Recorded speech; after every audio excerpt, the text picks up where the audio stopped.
মিয়ানমারে ভয়াবহ ভূমিকম্পে এ পর্যন্ত মৃতের সংখ্যা ১৬০০ ছাড়িয়েছে।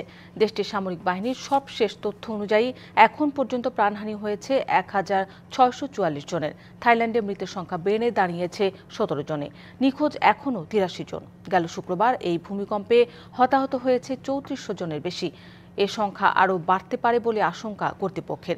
ভারী ও প্রয়োজনীয় যন্ত্রপাতির অভাবে লোকজন খালি হাতে উদ্ধার প্রচেষ্টা চালাচ্ছে।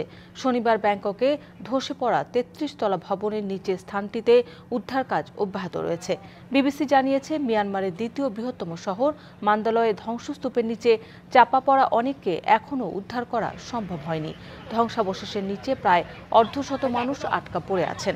স্থানীয় কর্তৃপক্ষকে অনুসন্ধান ও উদ্ধার প্রচেষ্টা চালিয়ে যেতে এবং যে কোনো জরুরি প্রয়োজনে সাড়া দেওয়ার নির্দেশ দিয়েছেন মিয়ানমারের জান্তা সরকারের প্রধান জেনারেল মিন অং লাইং।